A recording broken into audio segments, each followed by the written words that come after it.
Karimnagar DCC కార్యాలయంలో జరిగిన సమావేశంలో కాంగ్రెస్ అభ్యర్థి వెలిచాల రాజేందర్రావు ముఖ్య అతిథిగా పాల్గొన్నారు. ఈ సందర్భంగా ఆయన మాట్లాడుతూ నామినేషన్ కు వచ్చిన జనసంద్రాన్ని చూస్తే కాంగ్రెస్ గెలుపు కళ్లకు కట్టినట్టు కనిపిస్తోందని, నామినేషన్ కార్యక్రమాన్ని విజయవంతం చేసి నాకు అండగా ఉన్న కాంగ్రెస్ శ్రేణులను, అభిమానులను ఎప్పటికీ మర్చిపోనని అన్నారు. బీఆర్ఎస్ అభ్యర్థి వినోద్ ఒక వలస పక్షి అని, ఆయనకు కరీంనగర్ కంటే వరంగల్ మీదే మక్కువ ఎక్కువ అని దుయ్యబట్టారు. అంతేకాకుండా బండి సంజయ్ కు ప్రజా సమస్యల పట్ల అవగాహన లేదని అన్నారు. బీఆర్ఎస్ అసమర్థత వల్ల నేడు అనేక చోట్ల తాగునీటి సమస్య ఏర్పడినా బండి సంజయ్ ఒక మ్యాచ్ ఫిక్సింగ్ రాయుడిలా వ్యవహరిస్తున్నారని ధ్వజమెత్తారు. భారత్ జోడో యాత్రతో దేశ ప్రజలను ఒక తాటిపై తేవటమే రాహుల్ గాంధీ ధ్యేయమని, కులగణన ద్వారా అన్ని వర్గాల ప్రజలకు న్యాయం చేసేందుకు కాంగ్రెస్ నిబద్దతతో పనిచేస్తోందని, చేతి గుర్తుకు ఓటు వేసి గెలిపిస్తే కరీంనగర్ ను కోహినూర్లా మార్చుకుందామని హామీ ఇచ్చారు.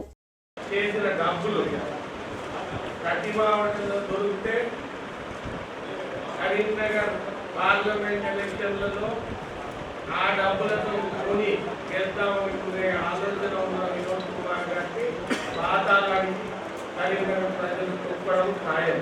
బండి సంజయ్ గారు కరీంనగర్లో కార్పొరేటర్గా గెలిచి ఈరోజు ఎంపీగా ఎలక్ట్ అయినా ఒక్క సమస్య మీద అవగాహన లేదు.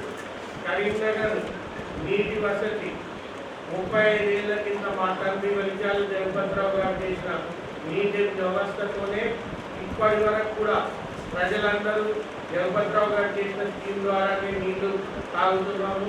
జగపతిరావు గారు చేసిన వాటర్ ట్యాంక్ లేదు, జగపతిరావు గారు వేసిన పైప్ లైన్ లేదు, జగపతిరావు గారు వేసిన ఫిల్టర్ పెట్టేది అని చెప్తా ఉన్నారు. ఈరోజు 2 రోజులకు ఒకసారి వాటర్ వచ్చే పరిస్థితి. టీఆర్ఎస్ వాళ్ళు ఆ నీటి వ్యవస్థను అప్గ్రేడ్ చేసే ఆలోచన చేయలేదు. బండి సంజయ్ గారు union government urban development ministry నుంచి స్పెషల్ ఫండ్స్ సాధించి ఒక 100 కోట్లు 200 కోట్లు ఆ నీటి వ్యవస్థను అప్గ్రేడేషన్ చేసి ఉంటే ఈ దుస్థితి ఉండకపోయేది.